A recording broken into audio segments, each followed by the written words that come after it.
गरीब चिकन रोटी वाला।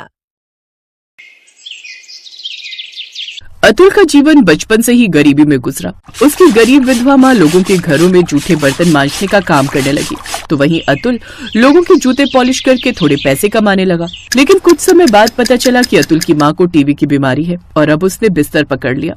अतुल दिन रात मेहनत करने लगा, लेकिन फिर भी उसकी मेहनत की कमाई उसकी माँ को नहीं बचा पाई और एक दिन उसकी मौत हो गई। अब 12 साल के अतुल के ऊपर 8 साल की बहन निधि की जिम्मेदारी आ गई। वो फुटपाथ पर लोगों के जूते पॉलिश करके पैसे कमाने लगा। एक रोज, जूते पॉलिश करवा लीजिए ना साहब। अरे नहीं करवाने जूते पॉलिश। साहब जूते पॉलिश करवा लो, नहीं तो मेरी बहन भूखी रह जाएगी। क्या मतलब?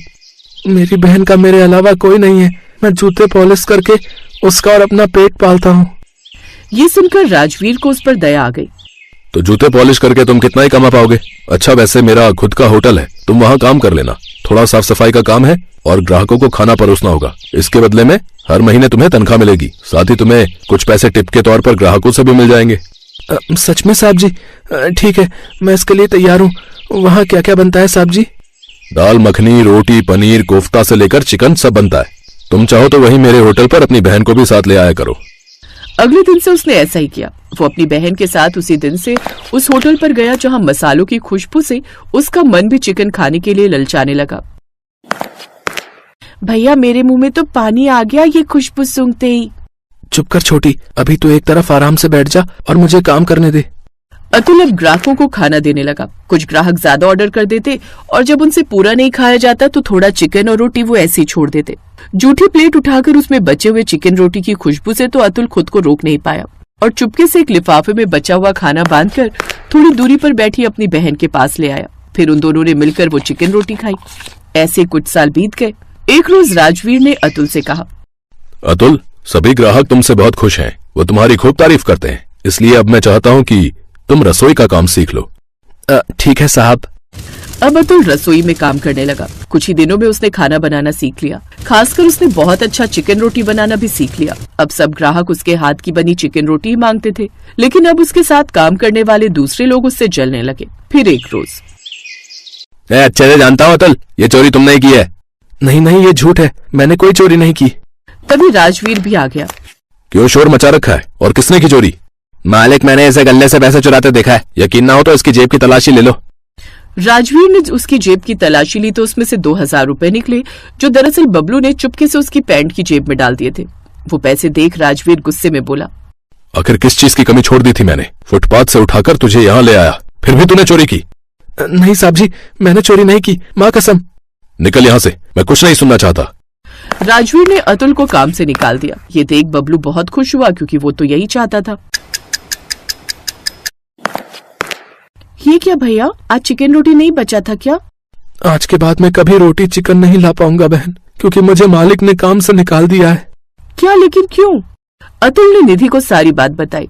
अब तो आप भी बहुत बढ़िया चिकन रोटी बना लेते हो। किसी की नौकरी करने से अच्छा है कि आप खुद का कोई काम शुरू कर लो। अतुल ने तो ये बात सोची ही नहीं थी, लेकिन उसे उसकी बहन का ये आइडिया कमाल का लगा। अब उसने चिकन रोटी का ठेला लगाने की सोची। इतने सालों से उस होटल में काम करके उसने इतने पैसे तो कमा ही लिए थे। 2 दिन के अंदर ही अब उसने खुद का काम शुरू कर लिया और अब वो बड़ी ही अच्छी चिकन रोटी बनाकर बेचने लगा और अब लोग उसके पास चिकन रोटी खाने आने लगे। वो सुबह पतीला भरकर चिकन बनाता और शाम तक वो सारा खत्म हो जाता। उसकी कमाई अच्छी होने लगी। उधर अतुल के चिकन न बना पाने के कारण अब राजवीर के सभी ग्राहक टूटने लगे। उन्हें अब चिकन रोटी में वो स्वाद नहीं मिल पा रहा था जो अतुल के हाथों में था। वो सभी उसी के ठेले पर जाने लगे।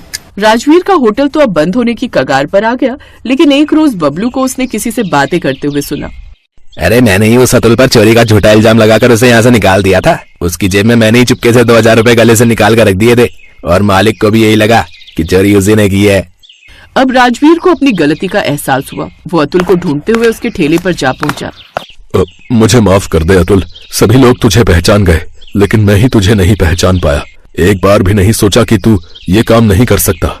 साहब, मैंने आपके पैसे नहीं बल्कि आपका हुनर चुराया था, तभी मैं इतने अच्छे से अपना काम कर पा रहा हूँ। अब तुम अपने होटल में वापस चलो अतुल, नहीं तो वो बंद हो जाएगा। नहीं साहब जी, आखिर मैं कब तक आपकी नौकरी करता रहूंगा?